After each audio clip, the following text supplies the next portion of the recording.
just saw this movie. I've been wanting to see it. I've heard very good reviews of it. It's got an 8.2 rating. I think a 90% on Rotten Tomatoes. Usually I don't trust Rotten Tomatoes, but I rather trust IMDb. Surprisingly, this is a good movie. I'm not saying it's amazing, but it had one of the best performances from a female actress in a horror movie in a very long time.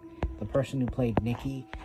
So this main character, Baron, it's a really dumb name, but anyway, he makes a wish for a girl to love him, and it backfires severely, and she goes from needy to a very obsessive, and she has outbursts, and it's shot very well. The music is very good, but the pacing could have been a little bit better, in my opinion.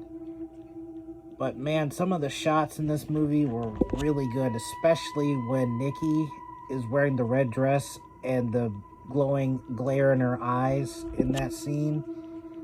That was just amazing. And some scenes were very unsettling, and I feel bad for the main character's cat in this film and his friends.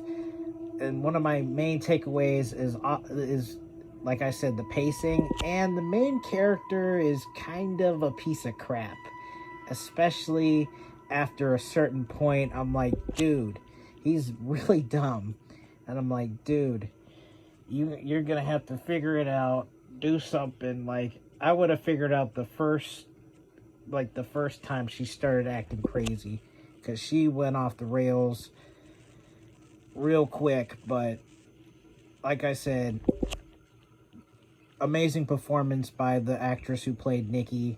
The guy was pretty good. The friends were pretty good, and they had some pretty good kills, even though it was like, what, 3? One of them was like a Terrifier kill, but I would say this was a 7.5 out of 10. Not perfect. It's a little bit lower than an 8.2 that they're giving it, but it's definitely worth the watch.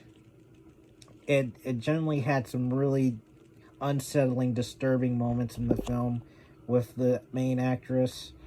But man, she deserves an Oscar nomination for her performance. That's how I feel about how she played the psycho character being mind controlled. It's basically she was kind of controlled out of her will. She would snap back from herself a few times to being, she went from like extremely happy to freaking out to back to happy, and her crazy movements. But overall, like I said, 7.5, definitely worth seeing. My mom didn't like it. My brother really did like it. She said it was too slow, and I agree there were some parts that could have been taken out and they could have sped it up a little bit, but I really thought this was generally a pretty good horror film.